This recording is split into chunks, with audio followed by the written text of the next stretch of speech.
Did you hear that sound? I believe the gate is finally unlocked. That was anticlimactic. He could have at least included a flash, a bang, or a puff of smoke. Let's head in before Ringabel has a chance to flap his gums again.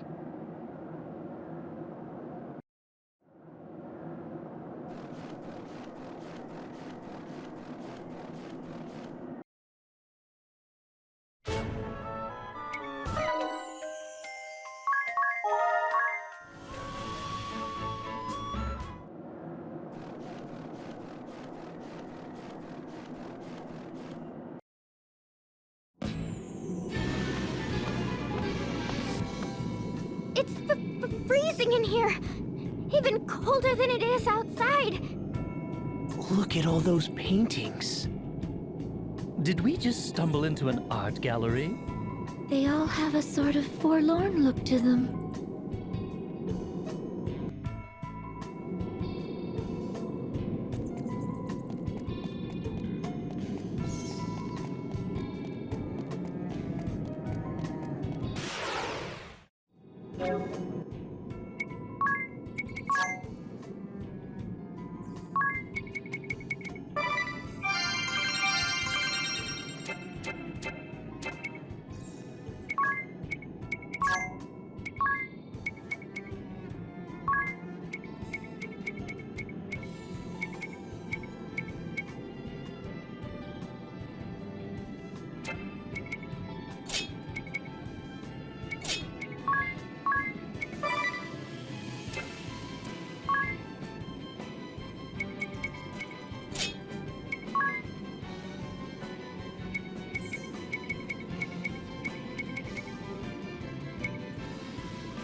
My, what a large portrait. Is that Lord DeRosso? His wife was sure an attractive one. Oh, and it says something under the painting. Lester, eldest son of the House of DeRosso, future clergyman of the Crystal Adventists and cardinal of the Crystal Orthodoxy, born in the land of Eternia on a cold winter's day. So, that's his mother, not his beautiful young wife. And that little baby is Lord DeRosso. Clergyman? Of the Crystal Adventists? Is something the matter, Agnes? The Crystal Adventists were the predecessors of the Crystal Orthodoxy. It is now known as the Old Faith, but it hasn't been practiced in over 2,400 years. How could he have been a member of the Adventist clergy? According to this portrait, Lord DeRosso is incredibly old, even ancient. Yes, indeed. For I was born of these frozen lands in a time some 2,400 years from this day.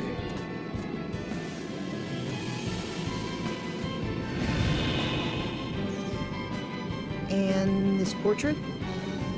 I was but an infant, as you can see. This is a reproduction, however. The original was lost long ago to fire. And what of the part that reads, Clergyman of the Crystal Adventists and Cardinal of the Crystal Orthodoxy? Yes. As Wind Vestal, you would be expected to take interest in such matters. But here I delve into the matter of the Old Faith and the Orthodoxy. Allow me to tell of the founding of this land. As you may well know, this land had long been ruled by the Crystal Orthodoxy. However, 15 years passed, the Templar rose up and occupied their lands.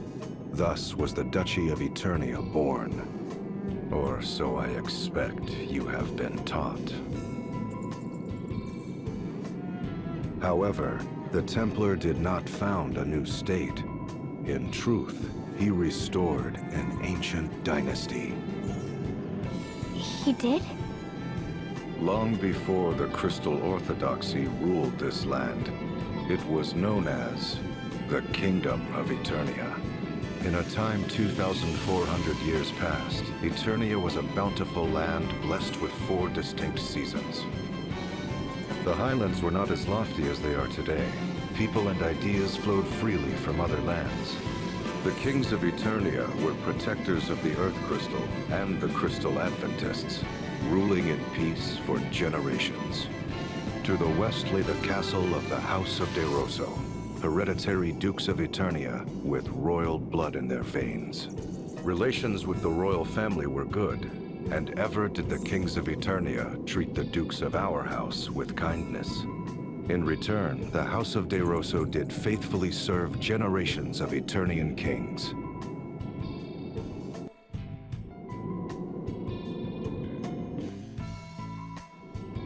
A family portrait by Lord DeRosso. Little did he know of the approaching maelstrom. Such tragedy that we could not possibly fathom.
What magnificent vestments.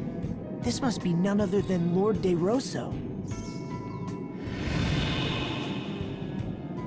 'Tis a portrait of my ordainment as Cardinal of the Orthodoxy. I was as yet... No, let us move on to other matters. I was born of the House of De Rosso, hereditary Dukes of Eternia. Blessed was my youth. My parents showered affection upon me, and I was beloved by the people. And the king bestowed favor upon me as well. Upon royal recommendation, I was made a cleric of the Crystal Adventists, the Old Faith, in my 19th year. I devoted my body and soul to my clerical duties, for king, for kingdom, for faith. Sleep became an oft-missed luxury. But before long, a new tide began sweeping through the Crystal Adventists. There were those who wanted the clergy to control the 4 crystals of Luxendark, rather than local monarchies and temples. That belief formed the core of the Crystal Orthodoxy. The Eternian royal family, keepers of the Earth Crystal, immediately assented to this new way. I soon found myself appointed to the position of Cardinal in the Orthodoxy. Me, a mere cleric. Cardinal De Rosso. Those were my days of glory. Even now, the mere sound of the then-new title is dear to me. The old faith was remade entirely into the Crystal Orthodoxy, and the decision was made to elect a Grand Patriarch to rule. Thereupon, cardinals throughout the world gathered for a conclave to elect the first Grand Patriarch. Amid the conclave's maelstrom, I was approached by a cardinal who wished for me to vote for his choice. I suppose it was my youth and sincerity that made me reject the notion out of hand. But that was my downfall, for I was forced from the position of cardinal by the fraudulently elected Grand Patriarch. I had been but fervent in my beliefs and ideals. What I did only for the Orthodoxy, and for the people of this world. The old faith and the Orthodoxy. The Kingdom of Eternia and the Duchy. That was all a bit hard to follow. I agree. There are no major differences in teachings between the Old Faith and Orthodoxy.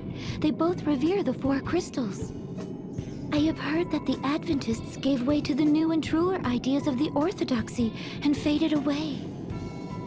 No wonder the Old Faith was abandoned. Yet there is more to the story, for history is not more than accounts recorded by the victorious. To solidify their power, the victors showered contempt upon the vanquished. So it was those who held the reins of power within the Orthodoxy relentlessly pressed for the Adventists' eradication. No one recalls the words of the vanquished if the victorious write them out of history. 'Tis as if they had never existed. I'd been taught that the battle between the 2 faiths had been fierce, and in its wake, devastation persisting to this day covered all the lands. That is an uncharacteristically accurate account for the Orthodoxy, save for their false reckoning of time. It was after the Orthodoxy had begun ruling the world that the endless conflict with the Adventists began. I should know, for I was there to bear witness firsthand. Lord De Rosso, how could you possibly be that old?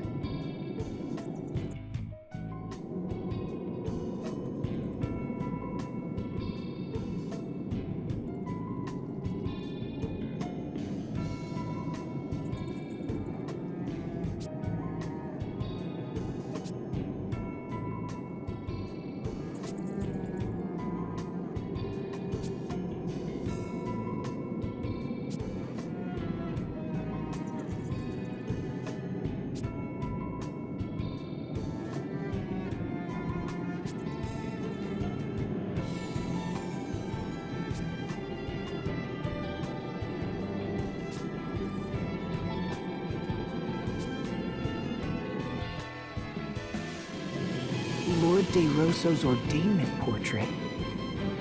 From the old faith to the orthodoxy, Lord De Rosso's fate was sealed upon his ordainment.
This one shows a castle in flames.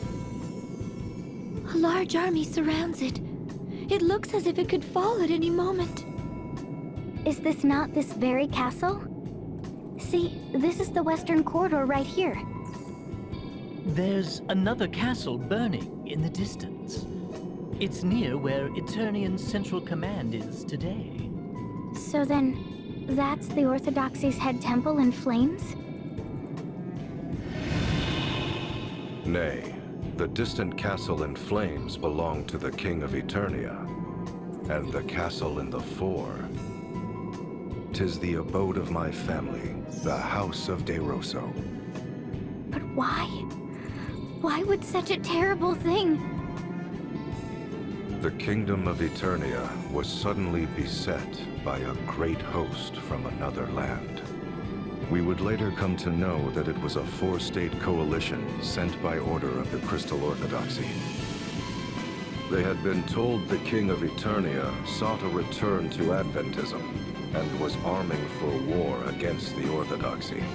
The Grand Patriarchy used this fiction to order a great muster of forces from across the lands. Alas, I failed to heed the many warning signs. I rejected the scheming Cardinal's choice for Grand Patriarch. But he succeeded in luring votes from other factions, and his became the ruling faction of the Grand Patriarchy. It was they who wished to establish Crystal Orthodoxy as the uncontested world religion. Under their orders, the castle of the Eternian King was besieged. It fell in mere weeks. Before long, the great host was at the gates of our castle, and my father lay brutally murdered. The water supply was poisoned, and the Orthodoxy's forces drew an ironclad ring around the castle. By then, the castle sheltered naught but the elderly, the young, the wounded. There was no hope of resistance. I was forced to sue for peace, even offering my own mother as hostage per their demands. Yet that failed to break the siege. The commoners who had placed their faith in my family and me slowly starved to death.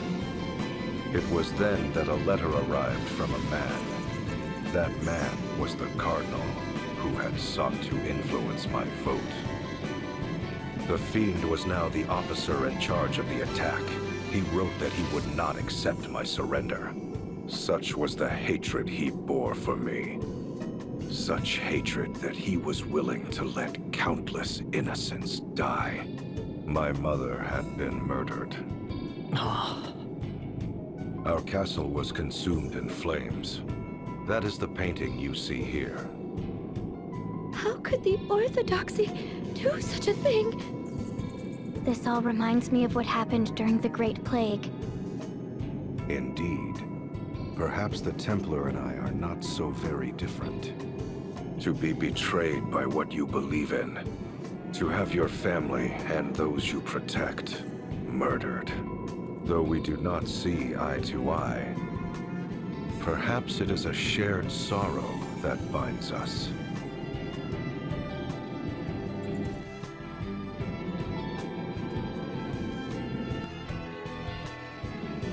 Lord De Rosa's castle siege painting. Such a tragic tale.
such fierce flames.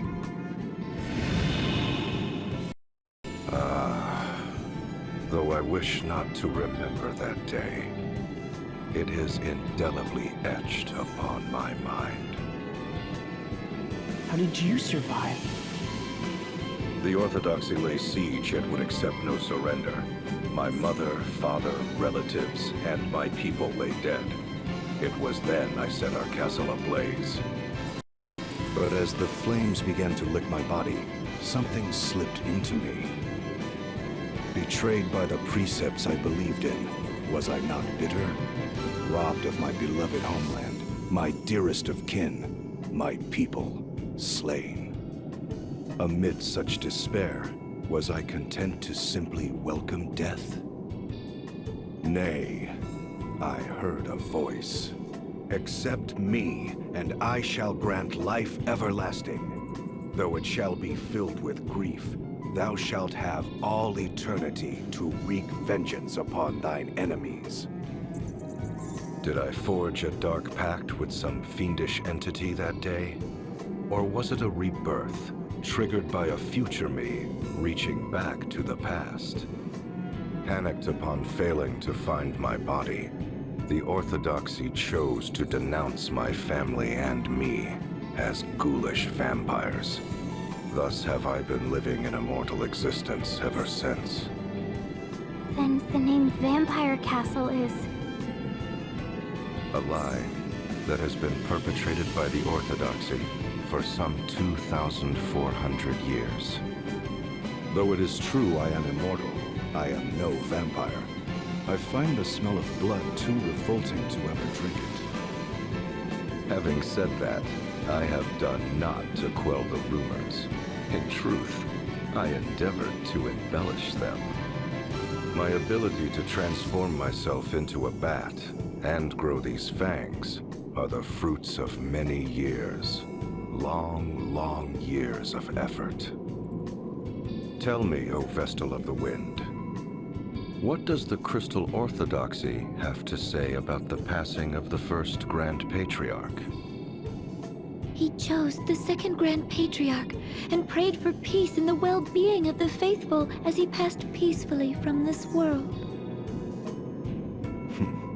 Passed peacefully from this world, you say? I know the truth to be far different. What do you mean? The first Grand Patriarch was assassinated, along with his Archbishop, the man who had been my bane. The assassin himself tells you this. There is no other truth. That was when I forsook this land. Soon after, sightings of the vampire Lester de Rosso began to crop up throughout the world. I became a veritable Duke of Darkness, forging ties with those bearing hatred toward the Orthodoxy, and those it had oppressed. I was the enemy of man, the hated and feared vampire. But more than that, I was known as the arch-enemy of the Orthodoxy. And after some 500 years, a fateful encounter with one whom you all know well. No. Let us leave the matter for another time.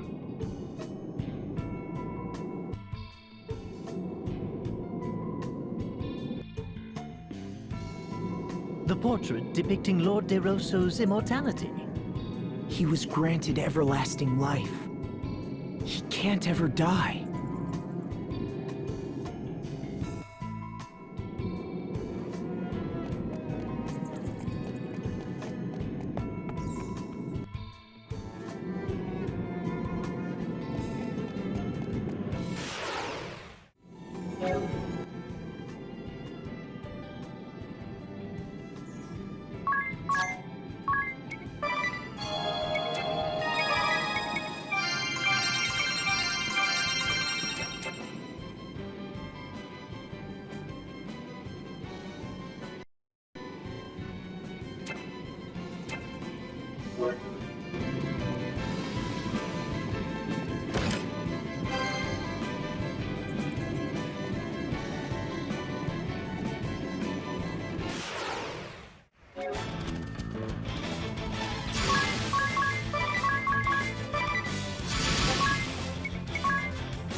A battlefield landscape? It represents the long and hard-fought war between the Orthodoxy and we denizens of darkness. For 500 years, my thirst for vengeance remained unsated. It had also been 500 years since the Orthodoxy had been founded. The world was in the midst of an age of seafaring and piracy. Compared to the great exchange of ideas and information, the once hallowed Orthodoxy began to lose its luster. The authority of the Grand Patriarch and the Orthodoxy itself began to wane. Fearing irrelevancy, the Grand Patriarchy acted rashly to regain its authority. This led to the unusual decision to select a commoner, the gifted young Yuliana, for an important task. Yuliana? Sage Yuliana? Yes, indeed. At age 20, the young Yuliana became High Inquisitor of the Crystal Orthodoxy. It's hard to believe he ever was young. It was no laughing matter, for there was no one more skilled at rooting out enemies of the faith than he. The shadowy ones, those who had been working against the Orthodoxy, were crushed by the host he led. In the several decades that saw him age, I cannot count the number of times we have crossed swords, he and I. In the great battle waged on the Karka Plain, the might of our clashing forces rent the very earth into a vast rift. You mean the rift under Ison Bridge? In the battle at the foot of Mount Fragmentum, our armies smoked the mountain to its very roots. So that's how that ravine was created. And in the battle fought on the Harina Plain, the once fertile Earth was reduced to desolation.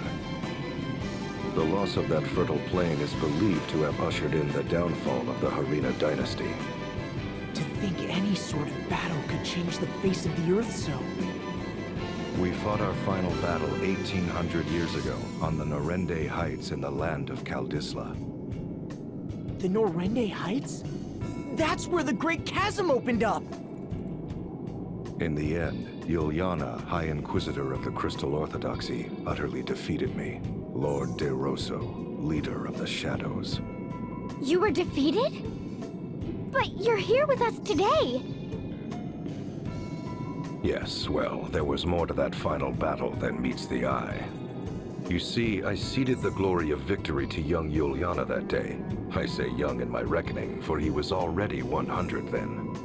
Yuliana returned triumphantly to Eternia with what he claimed to be my remains. What he brought them was not human. And when the Templar attacked the head temple 15 years past, it is said they found my tomb deep underground. Ever dreading the darkness and my return, the Orthodoxy kept those duplicitous remains under arcane seal for over 1,000 years. 'Tis a tale replete with irony, is it not?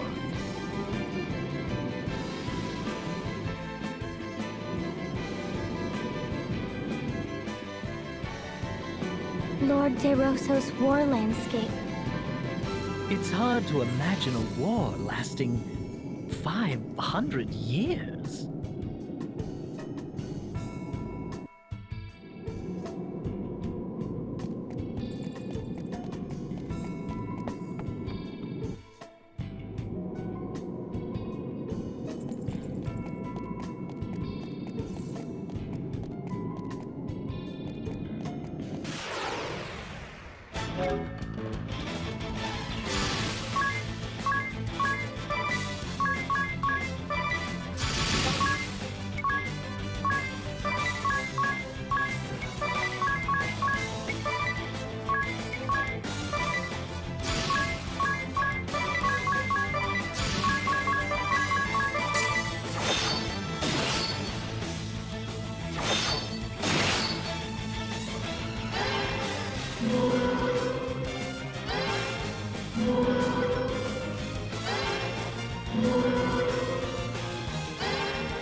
Sage Juliana.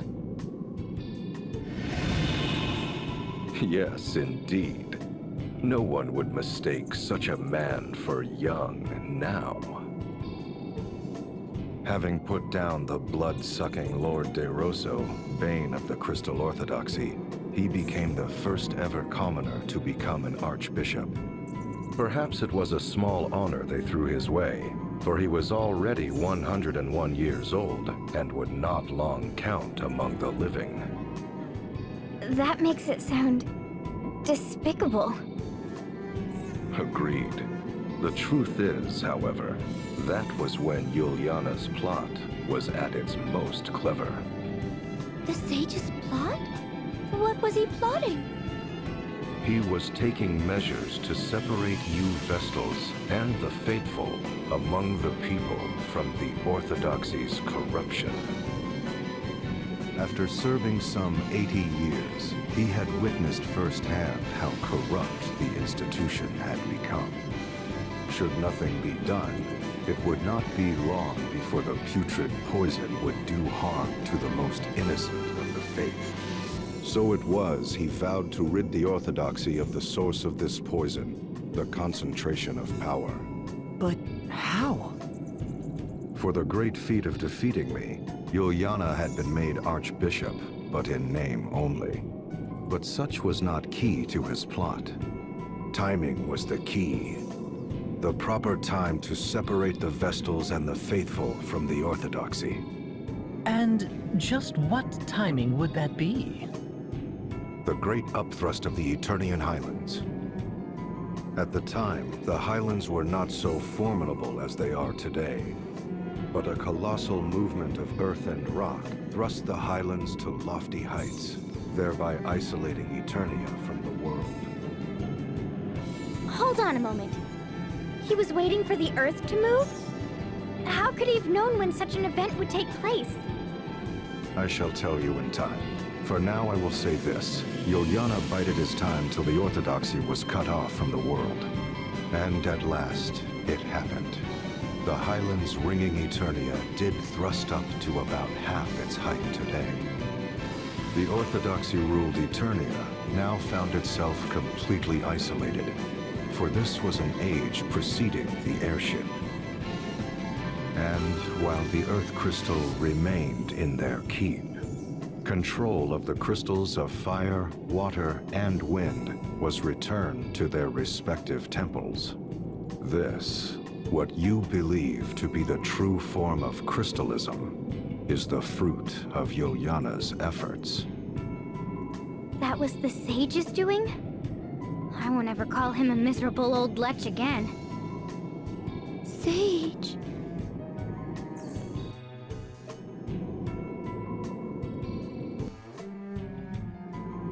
A portrait of the Archbishop.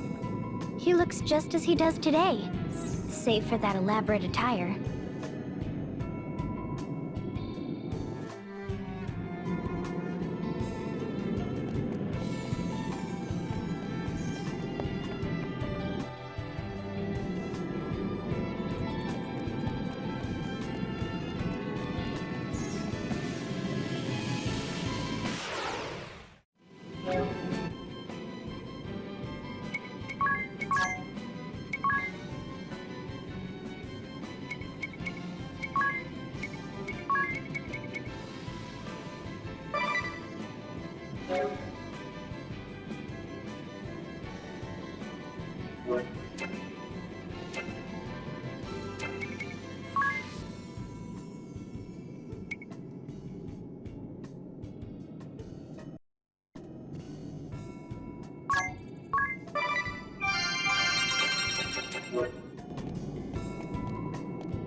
What is that glowing jewel-like object? I could swear I've seen something like that before. I believe you have seen a similar sight countless times. It is known as an asterisk. An asterisk? As in those objects we possess? Yes, indeed. The second stage in Juliana's plot against the Orthodoxy's authority was to deprive them of the power to grant vocations. Grant vocations? I'm afraid I don't follow. Before Juliana intervened, special approval was required to change vocations within the Crystal Orthodoxy. In this way, the institution grew rich through fat profits they called alms. Oh, so the Orthodoxy cornered the job market and the fees to participate therein? In layman's terms, yes. But Juliana exposed this fact before the reigning Grand Patriarch. It was then that Juliana approached panicked high officials and the Grand Patriarch himself with a proposal of pure genius. He showed them a stone known as an asterisk, saying the granting of vocation should be based on it, overseen by the Orthodoxy. Those who sought such vocations would apply to the Orthodoxy and pay a fair price. Anyone with the means to pay could thus learn a new job. That's no different from the old system where people had to pay alms. No different indeed. But the Grand Patriarch and his officials had not but the material profits of the Orthodoxy in mind. Hence, they accepted Juliana's proposal without question, even appointing him to the important position of overseeing the new asterisk system. I failed to see how that really changed anything. Well, it did far more than you would guess, for he was the only one who knew how to make the asterisk stones. Why, that wily old fox? So it was Juliana robbed the Orthodoxy of its authority to grant jobs and took it for himself. What of the Orthodoxy's profits? Wouldn't they demand Juliana transfer the proceeds to their coffers? Juliana was long gone. Abandoning the seat of Archbishop, he fled with his knowledge of the asterisk craft. He also took arms and armor the Orthodoxy had seized from around the world, items of such power that their use was forbidden. He took them all and sealed them away in a hidden location. They now lie secreted away against the day the Orthodoxy's tyranny or some other impending doom threatens the people. He then hid himself in Juliana Woods until those who knew him reached the end of their natural lives. But that did not take long, for I led the forces of the shadows to ensure their swift demise. I had always believed the Crystal Orthodoxy required not but the crystals, the Vestals, and the faithful. With the institution free of corruption, I returned to my homeland of Eternia after a 700-year absence. Where my family's castle once stood, I built a fortress of ice from whence I have been watching over the Orthodoxy's head temple. Meanwhile, Juliana retired to that land to tend to the Vestals, but you know of that better than I. Say, Juliana.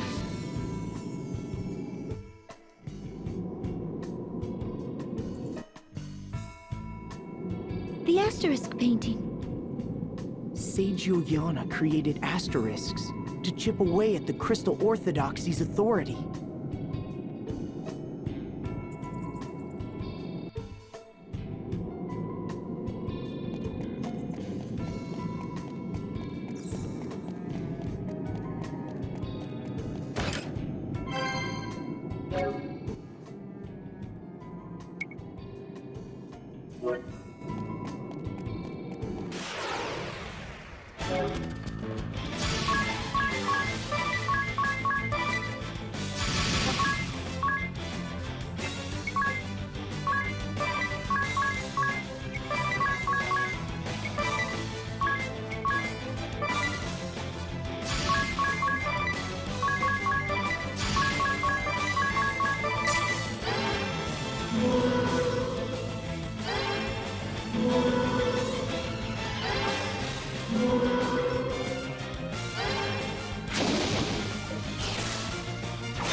I commend you for making it this far. Oh, no more paintings? The final painting lies beyond this throne. I shall reveal it to you if you defeat me in battle. What? The last test is a test of strength. I shall only reveal the painting to those whom I deem worthy. One might also say that there is no need for those who are unworthy to lay their eyes upon it. But be forewarned, I am a formidable foe. I trust you are well prepared.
crystal's blessing!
The immortal Lester De Rosso has been defeated?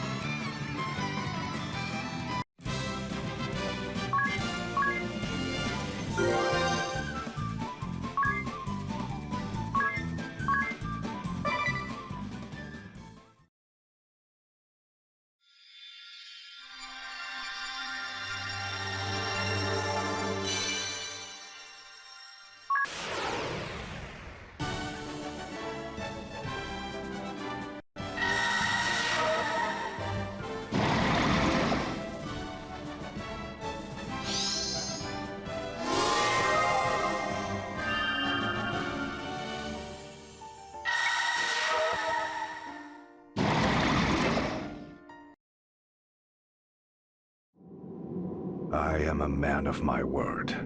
Behold, the final painting.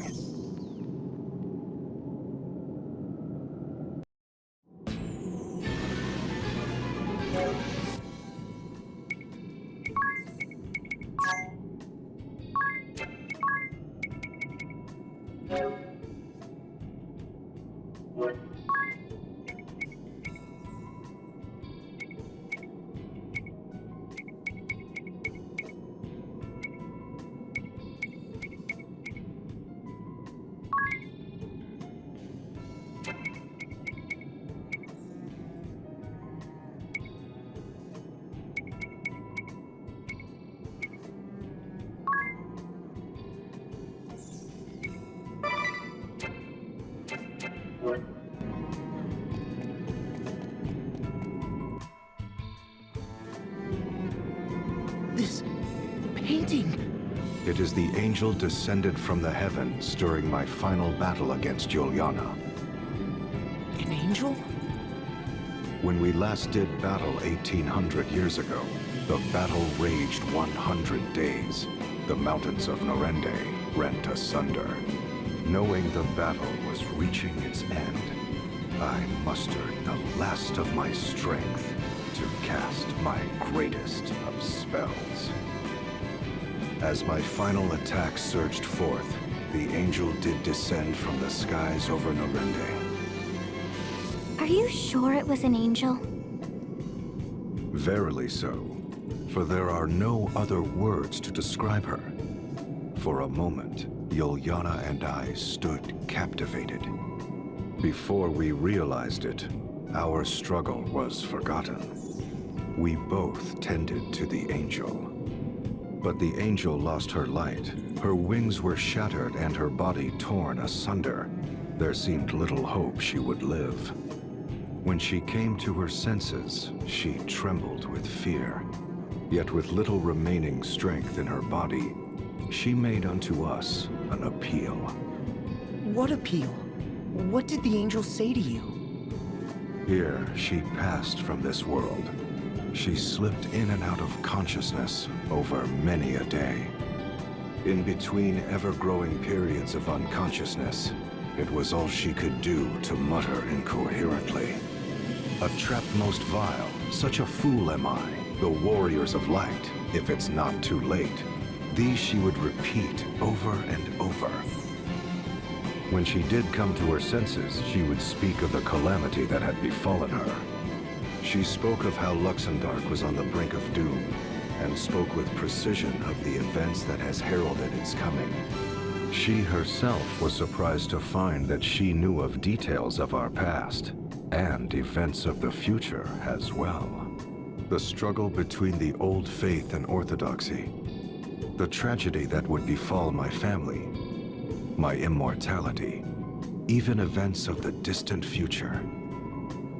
The distant future? Yes, for the angel spoke of events that have not come to pass even now. Events that await you in your future. She told of a bringer of evil who would appear in the guise of one friendly to the Vestals and seduce them into unleashing chaos in the name of awakening the crystals. This evil one would destroy Luxembourg by piercing the boundary that protects this world, and the opening of a great rift that sunders the earth shall herald its coming. The Great Chasm. The angel told of many other omens ere the great chasm would open. The light of earth shall raise up the north, and a deathly plague shall cover all the lands. Then shall a great rift rend the earth. She then entrusted me with a certain task, one that only an immortal such as I could fulfill. What sort of task could only an immortal fulfill? That I cannot say, for she swore me to secrecy. But thereupon she quietly passed from this world. For 3 days and 3 nights, my former mortal enemy Yuliana and I spoke of what had transpired. Ultimately, we vowed to join forces to prepare for the coming doom of which the angel had foretold.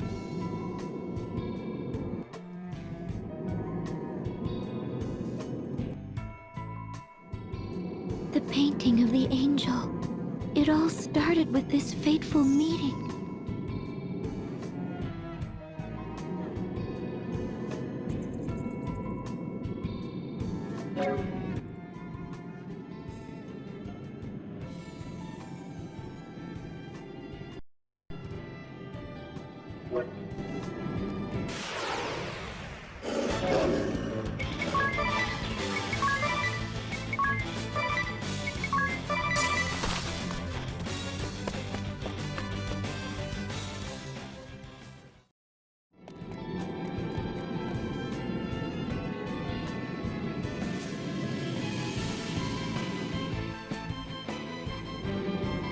Lord De Rosso, there is one last matter I fail to understand. Why Yuliana and I forgave the rebel Templar, even rendering him aid? Yes. Yuliana and I conspired in a masquerade. He rose through the Orthodoxy's ranks for vanquishing me, and I went into hiding. That was when the first of the Angel's omens came to be. The lands ringing Eternia began to rise. While the second omen, the plague, had not yet come to pass, we continued to watch over the crystals and the orthodoxy. So did 1,700 years pass in relative peace, save for a handful of suspicious crises surrounding the crystals. It was not till 30 years ago that the omens returned as if out of legend. First, the lands ringing Eternia began to rise once more.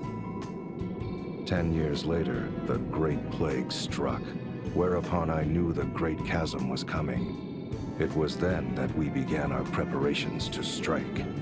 It was evident from this series of events that the crystals were involved in some manner.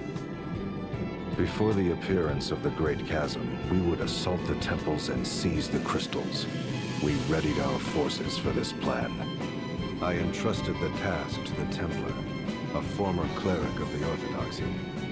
He was also to lead the newly mustered host. Oh, Father. While far from infallible, that was the best response I could manage for the coming of the Great Chasm. But I was soon faced with another problem, for the Orthodoxy began conspiring to hold the Grand Ritual in a bid to regain authority. The Grand Ritual? But that is forbidden! It raises the energy long accumulated within a crystal to a cataclysmic level! Indeed, and the Templar feared the heavy toll it would exact upon the crystal. He counseled us to dispatch our forces to the head temple with the greatest of haste. Were we to overlook the Grand Ritual and focus upon the coming Great Chasm? Or was the ritual the event that would bring upon the chasm? To wait or attack? The Templar and I could not agree, and so it was. He alone decided to lead a great host against the head temple and the Temple of the Crystal. That is why my father did what he did? As I have said before, the Templar is not the sort to send troops into battle over private matters, be they concerned with his wife or not. We threw our backing behind the Templar-led forces. Forever did we believe in his tireless resolve and action.